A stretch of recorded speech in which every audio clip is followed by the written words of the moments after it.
É muito comum as pessoas fazerem uma analogia, né, do superego e do id como o diabinho, né, e o anjinho, né? O desenho animal usa muito isso, né, tratando de consciência.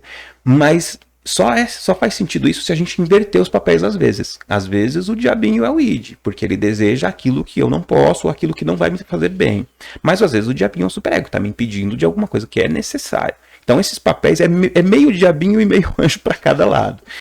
Seja muito bem-vindo, seja muito bem-vinda ao nosso Divancast. E de que forma que eu posso fazer essa conciliação?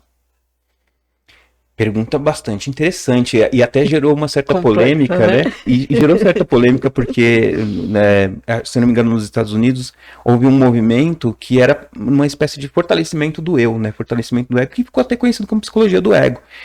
E aí o Freud diz, mas vocês estão confundindo um pouco as coisas, porque eu disse lá desde o começo que a gente tem um inconsciente. Então, por mais que a gente tente regular esse comportamento, a gente sempre vai falhar. A gente precisa aprender a conviver com esse inconsciente, né?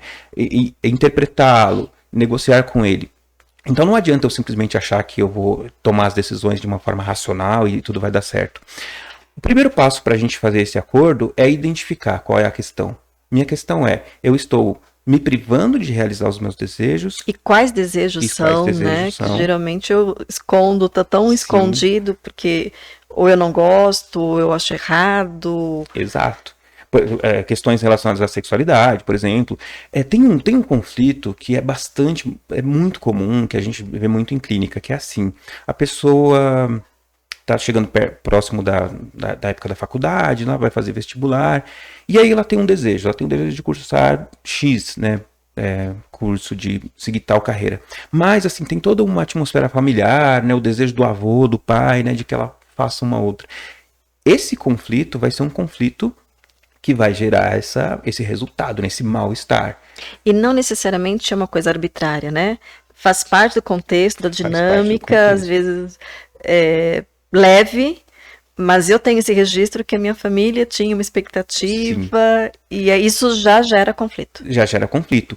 Pode ser por frases, né? Ah, o meu sonho era ter um filho X. Ou então você viu lá que o filho da X pessoa é advogado. Só esse ouvir já pode suscitar em mim a ideia, a noção de que aquele é uma missão. Eu tenho uma missão. Só que conforme eu entro na faculdade, faço 1 ano, 2 anos, 3 anos do curso, depois eu começo a perceber, isso não está me dando prazer, isso não está me dando satisfação.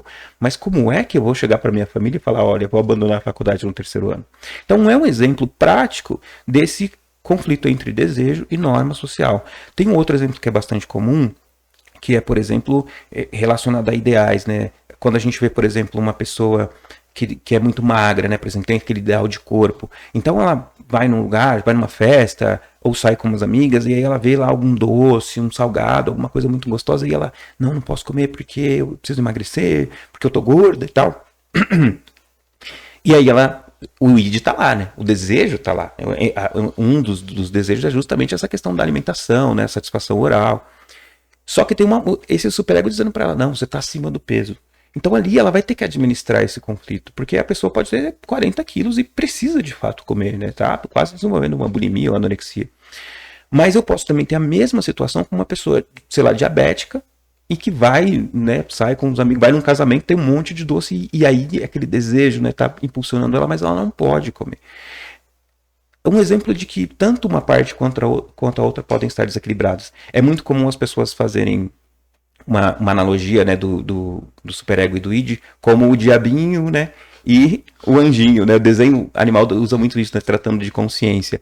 Mas só faz sentido isso se a gente inverter os papéis às vezes. Às vezes o diabinho é o id, porque ele deseja aquilo que eu não posso, ou aquilo que não vai me fazer bem.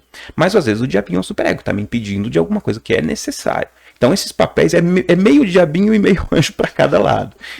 Para administrar esse conflito eu preciso conhecer esse meu desejo e essas normas, né, essas instâncias, reconhecer, porque conhecer é aquele impacto, né, aquele primeiro impacto, reconhecer é, olha, de fato isso está acontecendo e eu preciso administrar isso. E um terceiro passo que a gente chama de elaboração, né, o que eu faço agora, né, com esse pequeno problema?